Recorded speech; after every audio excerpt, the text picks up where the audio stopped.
ታሪካችን የሚጀምረው ጸጥ ባለ ቤት ውስጥ ረጅም ጸጉር ያለው ድዋይት ኢቫን የተባለን አንድን ሰው በመታጠቢያ ገንዳ ውስጥ ዘና ብሎ ሲዝናና እያሳየን ነው። ነገር ግን ሁሉም ነገር ሰላማዊ በመሰለበት በዚያን ቅጽበት ድንገት አንዲት መኪና ከቤት ውጭ መታ ትቆማለች። ከቤቱ ፊት ለፊት ደግሞ የሚነጋገሩ ሰዎች ድምጽ ይሰማል። ኢቫንም የቤቱ ሰዎች መድረሳቸውን ስላወቀ በድንጋጤ ተውጦ ሱሪውን ለመልበስ እንኳን ጊዜ ሳያገኝ በመታጠቢያ ቤቱ መስኮት በኩል በፍጥነት አመለጠ። ይህ ምስኪንና ተንኮለኛ ሰው በስሙ የሚጠራው የራሱ ቤት ስለሌለው ዝገት በበላው አሮጌ መኪና ውስጥ ይኖራል። ህይወቱንም የሚገፋው በመንገድ ዳር ቆሻሻን በመቆፈር ሲሆን በፊልሙ መጀመሪያ ላይ ያየነው ትዕይንት ህይወቱ ምን ያህል ተስፋ አስቆራጭ ደረጃ ላይ እንደደረሰ የሚያሳይ ነው። ጸጉሩም በሻምፑ የመታጠብን ያህል ትንሽ ምቾት ለማግኘት እንኳን ወደማያውቃቸው ሰዎች ቤት በድብቅ መግባት ግድ ይለዋል።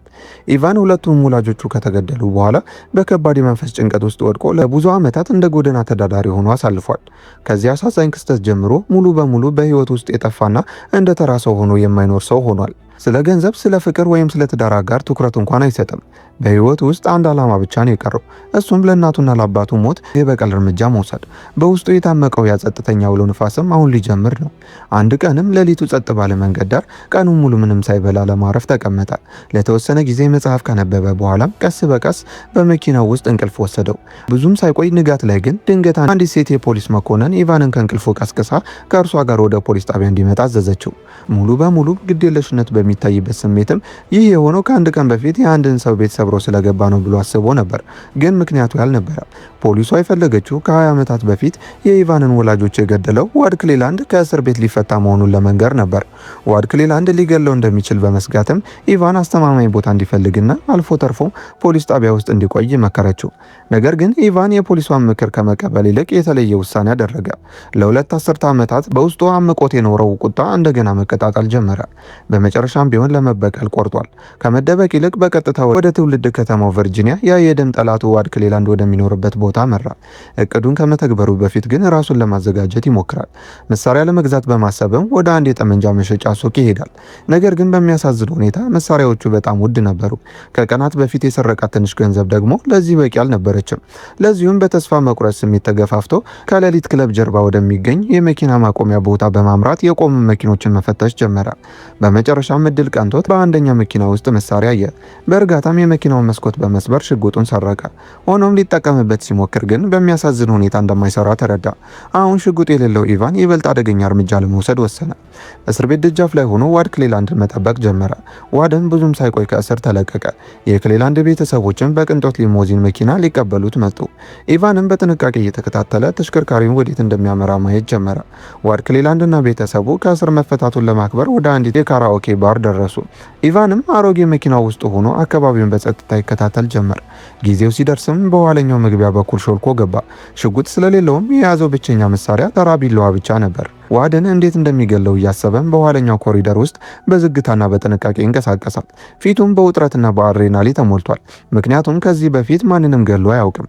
ነገር ግን ለ20 ዓመታት ሲጠብቅ ከቆየ በኋላ የጀመረውን ከመጨረስ ውጭ ሌላ አማራጭ እንደሌለው ይሰማዋል። በዚህ መሃሉም ራሱን ለማረጋጋት ጥልቅ ትንፋሽ ሲወስድ ሁለት ሰዎች ድንገት በአቅራቢያው ወዳለ መታጠቢያ ቤት ገቡ። ድምጻቸው እየቀረበ ሲመጣም ኢቫን በፍጥነት ወደ አንዱ የመጸዳጃ ክፍል ውስጥ በመግባት ተደበቀ። እነዚያ ሁለት ሰዎች ዋድ ክሌላንድና ወንድሙ ነበሩ። እዚያው ቆመው ለተወሰነ ጊዜ ማውራት ጀመሩ።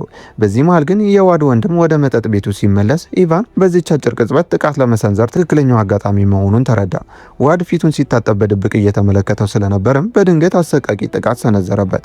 ነገር ግን ዋድ ግዙፍና እጅግ ጠንካራ ሰው በመሆኑ ለኢቫን ትግሉን እጅግ ከባድ አድርጎበት ሊያሸንፈው ሲል ኢቫን በጭንቀት ውስጥ ሆኖ በያዘው ቢላዋ ጭንቅላቱን በኃይል በመውጋት ህይወቱን እንዲያልፍ አደረገው። መላው አካሉ በደም የተበከለው ኢቫን ደግሞ ማንም ሳያስተውለው በጸጥታ ከመጠጥ ቤቱ ወጣ። ነገር ግን ከመሸሹ በፊት የክሌላንድ ቤተሰብ አባላት እንዳያሳድዱት በማሰብ የሊሞዚን መኪናቸውን ጎማዎች በቢላዋ በሳቸው። በሚያሳዝን ሁኔታ ግን ሲጣደፍ በድንገት የገዛ እጁን በቢላዋ ቆረጠው። ሆኖም በፍጥነት ለማምለጥ ወደ መኪናዋ ዘሎ ቢገባም ከዋድ ጋር ሲታገል የራሱን የመኪና ቁልፍ መጸዳጃ ቤት ውስጥ ወድቆ እንደቀረ ተገነዘበ። ሌላ አማራጭ ስላልነበረው ጎማዎቹ ቢተነፍሱም ያንን ሊሞዚን አስነስቶ ነዳው። የተቀሩት የክሌላንድ አባላት ሊያባረሩት ሲሞክሩ ኢቫን ፍጥነቱን ጨምሮ ከአካባቢው ተሰወረ። የሚገርመው ነገር የተበሳሱት ጎማዎች ጎማዎች መኪናውን ቢያንገራግሩትም ሊሞዚኑ አሁንም በከፍተኛ ፍጥነት መጓዝ ይችል ነበር። በማምለጥ ላይ እያለም በድንገት አንድ ሰው የኋለኛውን መስኮት መምታት ጀመረ። ኢቫንም መኪናውን አቁሙ ሲመለከት የክሌላንድ ቤተሰብ ታናሽ አባል የሆነው ዊሊያም ክሌላንድ መኪና ውስጥ እንደነበረ አወቀ። ዊሊያምም ኢቫንን በደም ተለውሶ ሲያየው ስለ ቤተሰቡ ያለፈ ታሪክ ከሰማው አኳያ ሁኔታውን የተረዳው ይመስላል። ኢቫንንም ዋድን ገድሎት እንደሆነ ሲጠይቀው እሱም መግደሉን በማረጋገጥ ዋድ ወላጆቹን የገደለበት ሰው መሆኑን ነገረው። ነገር ግን በዚህ መሃል ዊሊያም አንድ ያልተጠበቀ ሚስጥር አወጣ። ዋድ የኢቫን ወላጆች እውነተኛ ገዳይ እንዳልሆነ ለኢቫን ነግሮት ሸሽቶ ወደ ጨለማው ውስጥ ጠፋ። ኢቫንም ብዙም ሳይቆይ ሊሞዚኑ መንገድ ዳር ጥሎት ጉዞውን በእግሩ ቀጠለ። ጫካዎቹንና ረግረጋማ ቦታዎቹን አቋርጦም አለፈ።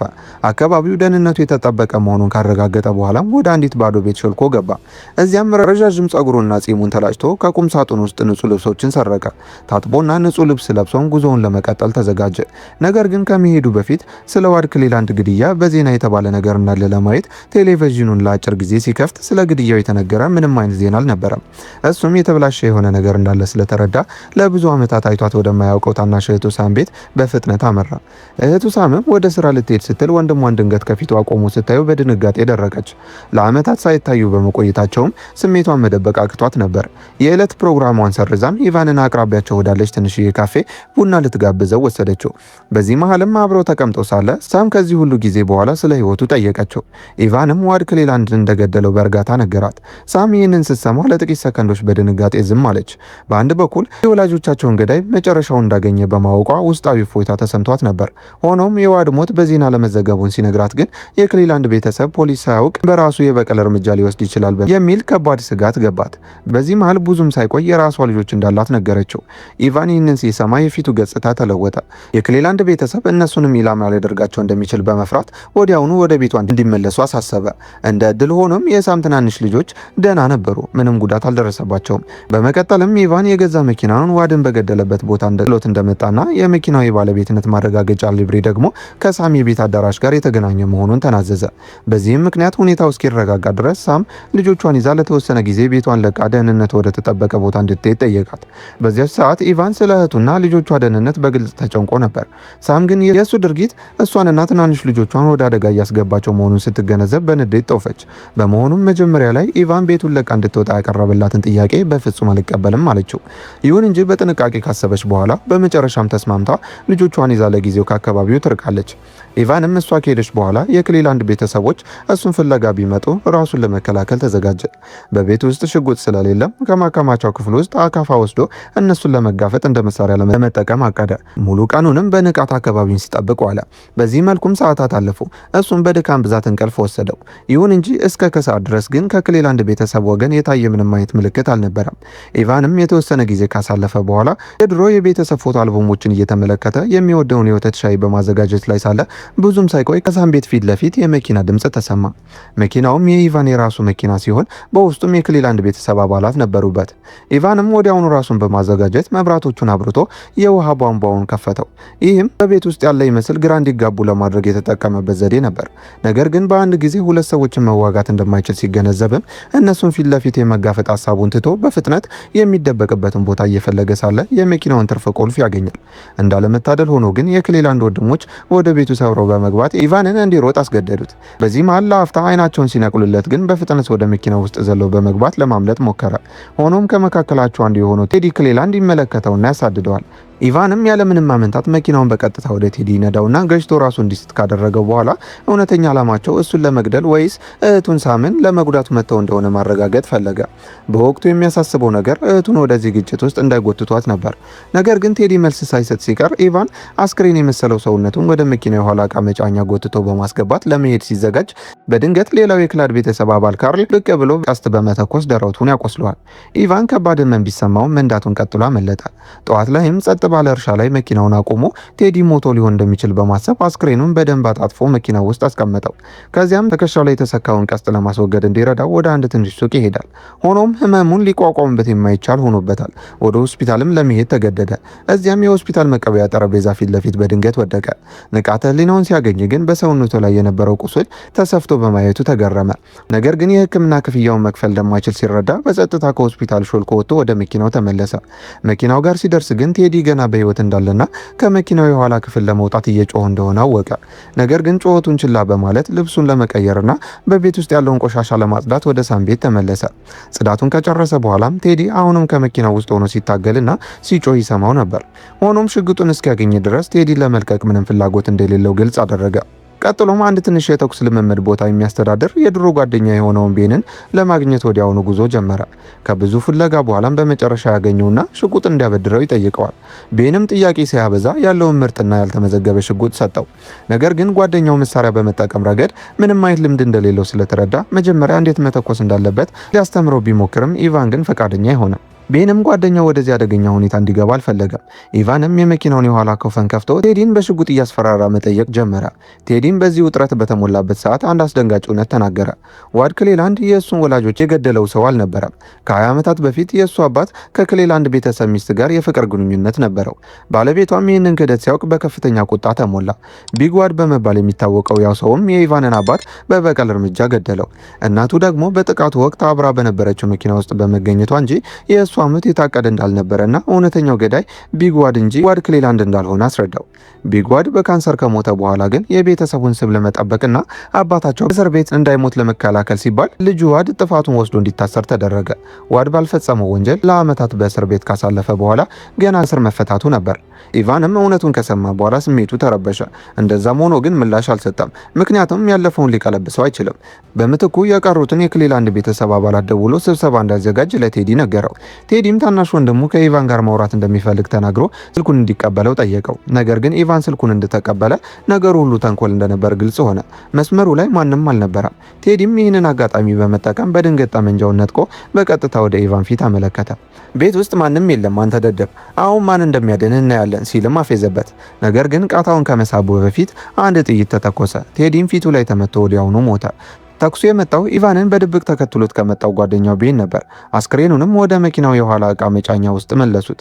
በዚህ ጊዜ ግን ቤን ኢቫን ጠመንጃውን በአግባቡ እንዴት መጠቀም እንዳለበት ሊያስተምረው አጥብቆ ጠየቀ። ኢቫንም የቀሩትን የክሌላንድ ቤተሰብ አባላት ብቻውን ለመጋፈጥ የሚያስችለውን ብቃት እስኪያገኝ ድረስ በትዕግስት ከሰለጠነ በኋላ ሁለቱ የድሮ ጓደኛሞች የተከሰተውን ሁሉ በሚስጥር ለመያዝ ተስማምተው ተለያዩ። ኢቫንም የክሌላንድ ቤተሰብን ለመጋፈጥ ተልዕኮውን ቀጠለ። አሁን ብቸኛው ግቡ ሳምና ልጆቿ ምንም አይነት አደጋ እንዳይደርስባቸው ማድረግ ነው። ለዚህ ጫካ ዳር ላይ ወደሚገኘው የክሌላንድ ቤተሰብ መኖሪያ በመሄድ ቤን የሰጠውን ጠመንጃ ይዞ በጥንቃቄ ወደ ቤቱ ቀረበ።